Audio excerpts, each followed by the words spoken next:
Pada kesempatan kali ini, saya akan menjelaskan mengenai metode hapus langsung. Metode ini kerap digunakan terutama oleh perusahaan yang memiliki bidang usaha seperti restoran, hotel, rumah sakit, kantor pengacara, kantor akuntan publik, dan toko eceran dengan skala bisnis yang relatif kecil. Faktor-faktor atau perihal yang membuat metode hapus langsung ini dipakai adalah 1.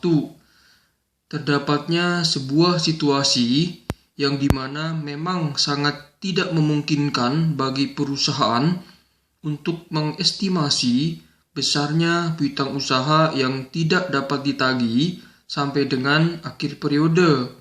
Atau yang kedua, khusus bagi perusahaan yang menjual sebagian besar barang atau jasanya secara tunai, sehingga jumlah beban atas piutang usaha yang tidak dapat ditagih boleh dibilang sangat tidak material. Untuk hal yang kedua ini, tentu saja bahwa jumlah piutang usaha yang ditimbulkan dari kegiatan bisnis perusahaan hampir dapat dipastikan sangat kecil sekali. Ketika metode hapus langsung digunakan, beban kredit macet atau beban piutang yang tidak dapat ditagih hanya akan dicatat atau diakui apabila benar-benar, jadi garis bawain kata-kata benar-benar telah terjadi pelanggan tertentu yang menyatakan tidak bisa membayar. Jadi dalam hal ini benar-benar terjadi yang namanya actual loss, bukan berdasarkan pada kerugian estimasi. Jadi pada saat perusahaan mendapati bahwa pelanggan tertentunya, katakanlah Tuan X, tidak bisa membayar, maka pada saat itulah perusahaan akan menghapus langsung piutang usahanya atas pelanggan tertentu di sebelah kredit tanpa melakukan pencadangan terlebih dahulu dan membebankannya di sebelah debit sebagai beban kredit macet atau beban piutang yang tidak dapat ditagih. Jadi, dalam hal ini, ayat jurnal yang perlu dibuat oleh perusahaan untuk mencatat besarnya actual loss adalah sebagai berikut. Mendebet akun beban piutang yang tidak dapat ditagih dan mengkredit akun piutang usaha untuk Tuan X.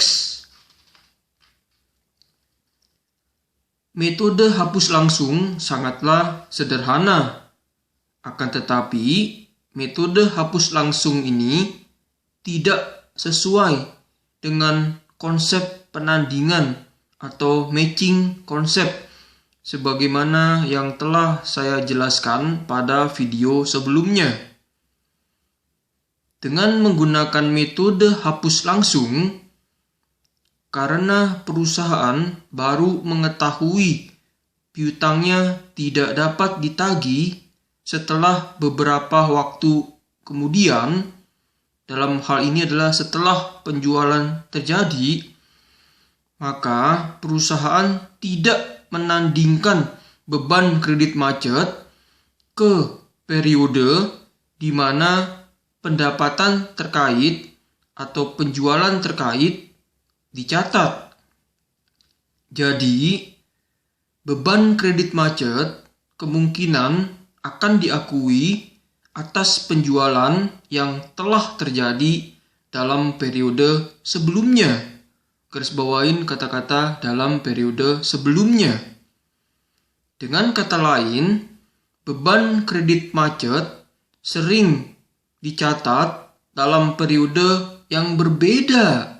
Garis bawain kata-kata yang berbeda dengan periode di mana pendapatan terkait dicatat. Penggunaan metode hapus langsung dapat mengurangi utilitas atau manfaat laporan keuangan, baik laporan laba rugi maupun laporan posisi keuangan. Tidak ada usaha yang dilakukan untuk menandingkan beban kredit macet dengan penjualan yang ada dalam laporan laba rugi periode berjalan.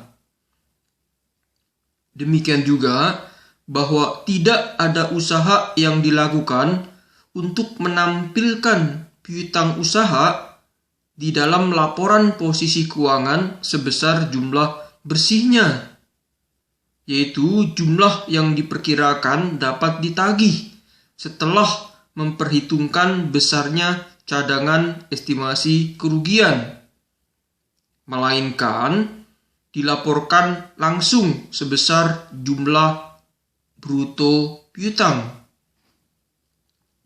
Sebagai kesimpulan, sekali lagi bahwa metode hapus langsung diterapkan ketika besarnya kredit macet atau piutang usaha adalah sangat kecil, sehingga berdasarkan prinsip materialitas, maka metode yang simpel ini diperbolehkan dipakai, meskipun untuk tujuan pembukuan. Namun secara keseluruhan, menurut prinsip-prinsip akuntansi yang berlaku umum, metode hapus langsung tidaklah diperkenankan untuk tujuan pembukuan. Hal ini tentu saja berbeda untuk tujuan penghitungan pajak penghasilan, di mana metode hapus langsung ini justru merupakan metode yang diwajibkan atau yang diharuskan menurut perhitungan pajak penghasilan. Demikianlah penjelasan dari saya mengenai metode hapus langsung. Terima kasih, semoga bermanfaat. Salam sukses.